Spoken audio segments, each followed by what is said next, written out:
Intelligence Cock, Rond, writer, director, Shahi Kabir. I repeat, writer, director, Shahi Kabir.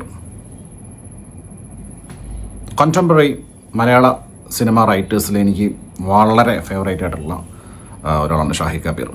ഇദ്ദേഹത്തിൻ്റെ സിനിമകളായിട്ടുള്ള Joseph, Nayattu, Elaveezha Poonchira, officer on duty, now Ronth. ഇദ്ദേഹത്തിൻ്റെ കഥാപാത്രങ്ങൾക്കുള്ള intensity എന്ന് പറഞ്ഞു കഴിഞ്ഞാൽ മൾട്ടിപ്പിൾ ലേയേഴ്സാണ്. നിങ്ങൾ ഈ പറഞ്ഞ ഈ ജോസഫ് മുതൽ ഇതിലുള്ള ദിലീഷ് പോത്തൻ്റെ കഥാപാത്രം വരെ എടുത്തു നോക്കിക്കഴിഞ്ഞാൽ multiple layers, conflicts, lots of conflicts. അത് ഒട്ടും ഡ്രാമാറ്റിക് അല്ലാത്ത കോൺഫ്ലിക്ട്സ്. അവരുടെ ലൈഫിൽ ഉണ്ടായിട്ടുള്ള എന്തെങ്കിലും ഒരു പ്രശ്നം അല്ലെങ്കിൽ ഒരു ട്രാജഡി, അത് ഒട്ടും ഡ്രാമാറ്റിക് അല്ലാതെ വളരെ ഈസിലി ആയിട്ട് കൺവിൻസ് ചെയ്യാൻ പറ്റുന്ന രീതിയിലുള്ള റൈറ്റിംഗ് ആണ്. അല്ലെങ്കിൽ ഭയങ്കര സീരിയൽ ലെവലായി പോകും. കാരണം ഈ മനുഷ്യന്മാരുടെ ജീവിതത്തിൽ സംഭവിക്കുന്ന ദുരന്തങ്ങൾക്കെല്ലാം ഒരു സമാന സ്വഭാവം ഉണ്ടാകും, പ്രത്യേകിച്ചും ഈ പോലീസ് ഓഫീസേഴ്സിൻ്റെ ലൈഫിൽ. ഇതിൽ തന്നെ ദിലീഷ് പോത്തൻ്റെ ഫ്ലാഷ് ബാക്കെല്ലാം ഒരുപാട് വട്ടം കേട്ട ഫ്ലാഷ് ബാക്ക് ആണെങ്കിൽ കൂടെ അത് വീണ്ടും കേട്ടപ്പോഴറിയാതെ കണ്ണ് നിറഞ്ഞു പോകാം. അതിൽ ഇദ്ദേഹത്തിൻ്റെ പെർഫോമൻസ് ഉണ്ട്, അതിനെക്കുറിച്ച് വിശദമായും പറയാം. അപ്പോൾ ഇത്തരത്തിലുള്ള കഥാപാത്രങ്ങൾ ബ്ലാക്ക് ആണോ വൈറ്റ് ആണോ എന്ന് പറയാൻ കൃത്യമായി സാധിക്കാത്ത തരത്തിലുള്ള ഗ്രേ ഷെയ്ഡുള്ള കഥാപാത്രങ്ങൾ, അങ്ങനെ ഒരുപാട് ലേയേഴ്സ്, കോൺഫ്ലിക്ട്സ്, ഷെയ്ഡ്സ്, ഇങ്ങനെയുള്ള കഥാപാത്രങ്ങളെ ഗംഭീരമായ ഇൻറ്റൻസിറ്റിയിൽ എഴുതി വെക്കുക, അത് അതിമനോഹരമായിട്ട് സംവിധാനം ചെയ്യുക. അതുകൊണ്ട് തന്നെ എനിക്ക് ഭയങ്കര ഫേവറേറ്റ് ആണ് ഇദ്ദേഹത്തിൻ്റെ സിനിമകൾ. അതുകൊണ്ടാണ് ഈ റോന്ത് ഞാൻ ആദ്യം തന്നെ കാണാൻ തീരുമാനിച്ചു. വളരെ സാറ്റിസ്ഫൈഡ് ആയിട്ടുള്ളൊരു സിനിമ. ശരിക്കും പോലീസ് ഓഫീസേഴ്സിൻ്റെ ലൈഫ്, പോലീസ് ഓഫീസേഴ്സ് എന്ന് പറഞ്ഞു കഴിഞ്ഞാൽ ഉന്നത ഉദ്യോഗസ്ഥരെ കാര്യമല്ല പറയാം. ഒരു സബ് ഇൻസ്പെക്ടർ ഓഫ് പോലീസ്, ഒരു സ്റ്റേഷൻ്റെ എല്ലാ കാര്യങ്ങളും നോക്കുന്ന ഒരു സബ് ഇൻസ്പെക്ടറായിട്ട് ദിലീഷ് പോത്തനെ അഭിനയിച്ചിരിക്കുന്നത്. കൂടെ റോഷൻ മാത്യു, താടി റോഷൻ ഇതിനകത്ത് താടിയില്ല, പുള്ളിയും ഗംഭീരമായിട്ട് ചെയ്തിട്ടുണ്ട്. ഇല്ലെങ്കിൽ ഇതിലും താടി വെച്ചിട്ടുണ്ടെങ്കിൽ മറ്റേ ബ്ലേഡ് അലർജിയാണ്, ശബരിമലയ്ക്ക് പോകണം, അരിശ്രേഷ്ഠം എന്ന് പറയുമ്പോൾ പോലെ പോയനെ. ഇതിൽ പുള്ളിയെ ക്യാരക്ടറായിട്ട് ഗംഭീരമായിട്ട് ചെയ്തിട്ടുണ്ട്. ദിലീഷ് പോത്തൻ്റെ പെർഫോമൻസ് ഞാൻ പറയുന്നത്, അദ്ദേഹത്തിൻ്റെ കരിയർ ബെസ്റ്റ് പെർഫോമൻസ്. ഗംഭീര നടൻ കേട്ടോ. അതായത് അത്രയും ഇൻറ്റൻസിറ്റിയുള്ള ഒരു കഥാപാത്രം. ഞാൻ പറഞ്ഞില്ലേ, വളരെ ഗ്രേഷ്യായിട്ടുള്ള കഥാപാത്രം. ഇടയ്ക്ക് വിചാരിക്കും ഇയാൾ ഭയങ്കര ദുഷ്ടനും ഭയങ്കര സാഡിസ്റ്റും ഭയങ്കര ഹിപ്പോക്രൈറ്റും ഒക്കെയാണെന്ന് വിചാരിക്കും. അതേസമയം തന്നെ ഇയാൾ വളരെ നന്മയുള്ളൊരു മനുഷ്യനാണെന്നും ഉള്ളിൽ മനുഷ്യത്വമുള്ള ആളാണെന്നും കുടുംബസ്നേഹമുള്ള ആളാണെന്നും സൊസൈറ്റിയോട് കമ്മിറ്റ്മെൻ്റുള്ള ആളാണെന്നും ശരിയായ രീതിയിൽ ജോലി ചെയ്യുന്ന ആളെന്നൊക്കെ തോന്നുകയും ചെയ്യും. ഇത് രണ്ടും, ഈ ഒരു കോൺഫ്ലിക്റ്റും ഈ ക്യാരക്ടറിൻ്റെ ലേയേഴ്സൊക്കെ എന്ത് ഗംഭീരമായിട്ടാണ് ദിലീഷ് പോത്തൻ ചെയ്തു വെച്ചിരിക്കുന്നത്. Tailor made role. അതായത് ആ കഥാപാത്രം അദ്ദേഹമാണ് ചെയ്യേണ്ടത് എന്ന് നമുക്ക് നിസ്സംശയം പറയാൻ സാധിക്കും. അത്രയ്ക്കും അതിഗംഭീരമായിട്ട് ദിലീഷ് പോത്തൻ ഈ സിനിമയിൽ അഭിനയിച്ചിട്ടുണ്ട്. പിന്നെ പോലീസുകാരുടെ ജീവിതം എടുത്ത് നോക്കുകയാണെങ്കിൽ, ഇപ്പോൾ നിങ്ങൾ സ്റ്റേഷനിൽ പിടിച്ചിട്ട് നിങ്ങൾ സ്റ്റേഷനിൽ വെറുതെ പോയി ഇരുന്നാൽ മതി, ഒരു ഓവർനൈറ്റ് ഇരുന്നാൽ മതി.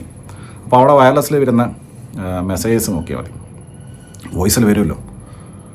അതായത് ഈ കൺട്രോൾ റൂമിൽ വരുന്ന പിന്നെ കോൾസ് ഇവർ ഇങ്ങനെ ഡിസിമിനേറ്റ് ചെയ്ത് കൊടുക്കുകയാണല്ലോ ഓരോ സ്റ്റേഷൻ അതിർത്തി നോക്കിയിട്ട്. അപ്പോൾ ഈ സിനിമയുടെ ടൈറ്റിൽ റോന്ത് എന്നാണ്. റോന്ത് എന്ന് പറഞ്ഞു കഴിഞ്ഞാൽ റോന്ത് ചുറ്റുക, പെട്രോളിങ്. ഈ പോലീസുകാർ നടത്തുന്ന പെട്രോളിംഗ് ആണ്. ഇതിൽ ദിലീഷ് പോത്തനും റോഷൻ മാത്യുവാണ് പെട്രോളിങ്ങിന് പോകുന്നത്. ഈ പടത്തിൻ്റെ പിന്നെ ബഹുഭൂരിപക്ഷം നൈറ്റാണ്. മനേഷ് മാധവൻ DOP, സിനിമാറ്റോഗ്രാഫർ, ഗംഭീര വർക്ക്. അദ്ദേഹം ഒരു സ്റ്റേറ്റ് അവാർഡ് വിന്നിങ് സിനിമാറ്റോഗ്രാഫറാണ്. ഗംഭീര വർക്ക് എന്ന് പറഞ്ഞു കഴിഞ്ഞാൽ നൈറ്റ് ഷോട്ട്സ്. ഞാൻ പറഞ്ഞില്ല, ഇതിൻ്റെ ബഹുഭൂരിപക്ഷ സമയം നൈറ്റാണ്. നൈറ്റ് എന്ന് പറഞ്ഞാൽ ശരിയായ നൈറ്റ്, അല്ലാതെ പുറകിൽ ഇത് ഹിൽ സ്റ്റേഷനാണ്, ഇരിട്ടി ഭാഗമാണെന്ന് എനിക്ക് തോന്നുന്നു. ഇതിൽ കുറേ സ്ഥലങ്ങൾ പരാമർശിക്കുന്നുണ്ട്. ധർമ്മശാല പറയുന്നുണ്ട്, പഴശ്ശിഡാം എന്ന് പറയുന്നുണ്ട്. നൈറ്റ് ഷോട്ട്സ് എന്ന് പറഞ്ഞു കഴിഞ്ഞാൽ പുറകിൽ ലൈറ്റ് വെറുതെ അടിച്ച് വെച്ചിട്ട് പോച്ചപ്പുല്ല് കത്തിക്കുകയും അതുപോലെ കുന്തിരിക്കാൻ കത്തിക്കുക, അതൊന്നുമല്ല.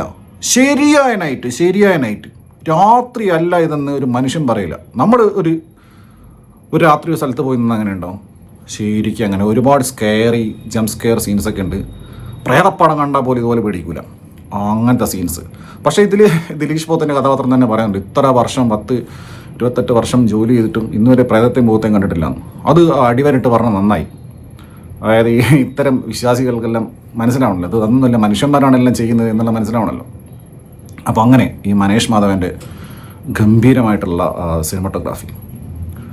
റെയിൻ സീൻസ്, മഴയൊക്കെ ശരിക്കുള്ള മഴ, അല്ലാതെ അങ്ങനെ പൈപ്പ് പിടിച്ചിട്ട് ഇങ്ങനെ അടിച്ചിട്ട് ആടെ ഇങ്ങനെ ചാറുന്ന അതല്ല, റോഡടക്കം നനഞ്ഞിട്ടുള്ളത്, ഫുള്ള് മഴ, ശരിക്കുള്ള മഴ. പിന്നെ അനിൽ ജോൺസൻ്റെ music, original score. Anil Johnson അറിയാലോ, അനിൽ ജോൺസൺ നമ്മുടെ ജീത്തു ജോസഫിൻ്റെ സ്ഥിരം BGM ചെയ്യുന്ന ആളാണ്, മ്യൂസിക് ചെയ്യുന്ന ആൾ. അദ്ദേഹത്തിൻ്റെ മ്യൂസിക് ഞാൻ മനസ്സിലാക്കുന്നത് വളരെ മെൽറ്റിങ്, അതായത് വളരെ ഇഴുകി ചേർന്നിട്ടാണ് പോകുന്നത്, സീൻസുമായിട്ട്, കഥാപാത്രങ്ങളുടെ ഇമോഷൻസുമായിട്ട്. അതായത് ഒട്ടും ഓവർ ദ ടോപ്പ് ആവാതെ, ഒട്ടും പ്രൊജക്റ്റ് ചെയ്യാതെ, അത് മ്യൂസിക്കുള്ളതായിട്ട് ഫീൽ ചെയ്യില്ല, പക്ഷേ മ്യൂസിക് നമ്മളെ ആ ഇമോഷൻസിനകത്തേക്ക് കൊണ്ടുപോവുകയും ചെയ്യും. അങ്ങനെ അനിൽ ജോൺസൺ ചെയ്തു വെച്ചിരിക്കുന്ന ഗംഭീരമായിട്ടുള്ള സ്കോർ, അത് വളരെ വളരെ മികച്ചൊരു സിനിമ. ഇങ്ങനെ ഞാൻ നരിവേട്ട കണ്ടപ്പോൾ ഞാൻ പറഞ്ഞതാണ്, ഷാഹി കബീർ എഴുതിയിട്ടുണ്ടായിരുന്നെങ്കിൽ, അതായത് മുത്തങ്ങ നടന്ന ആ ഒരു സംഭവം, അത്രയും ലേയേഴ്സുള്ളൊരു സംഭവം വളരെ ഫ്ലാറ്റായിട്ടും പ്ലെയിനായിട്ടും എഴുതി വെച്ചിരിക്കുന്നത്. അതിനകത്ത് തന്നെ ടൊവിനോയുടെ ക്യാരക്ടറും വളരെ ഫ്ലാറ്റാണ്. അത് വേറെ തരത്തിൽ വരേണ്ട സിനിമയായിരുന്നു. അതുകൊണ്ടാണ് അന്ന് കുറച്ച് നിരാശപ്പെട്ടത്. പക്ഷേ ഇദ്ദേഹത്തിൻ്റെ റൈറ്റിങ്ങും ഓഫ് കോഴ്സ് ഡയറക്ഷനും ഗംഭീര സിനിമ. മറ്റ് ടെക്നീഷ്യൻസ്, എഡിറ്റർ പ്രവീൺ മംഗലത്താണ്.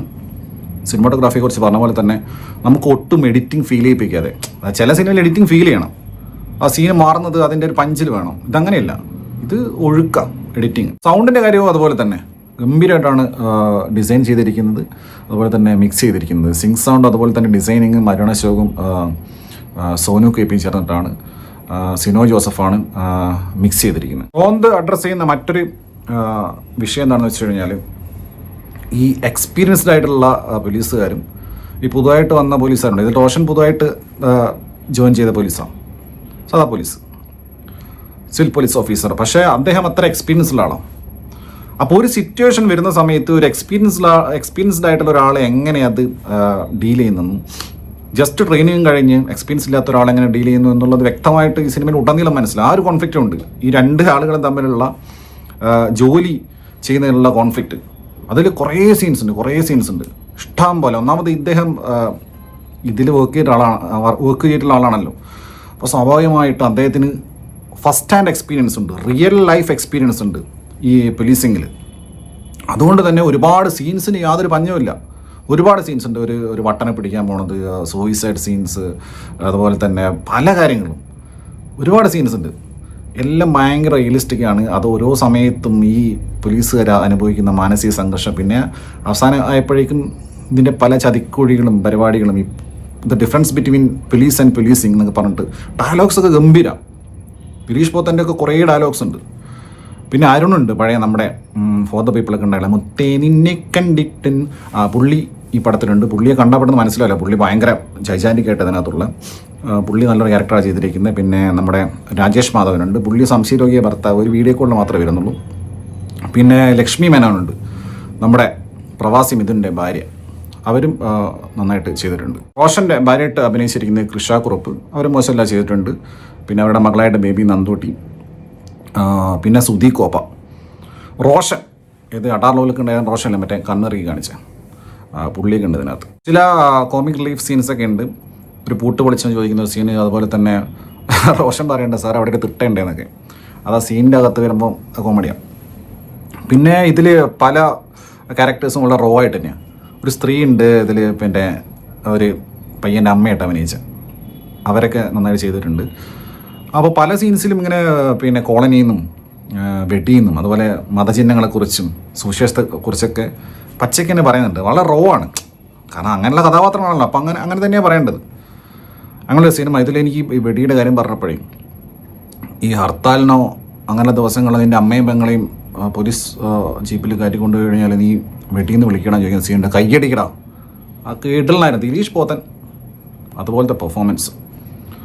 അങ്ങനെ ഷാഹി കബീറിൽ നിന്നും മറ്റൊരു മികച്ച സിനിമ, ഓഫീസർ ഓൺ ഡ്യൂട്ടിക്ക് ശേഷം, അല്ലെങ്കിൽ Elaveezha Poonchira, Nayattu Joseph, such a brilliant writer and director.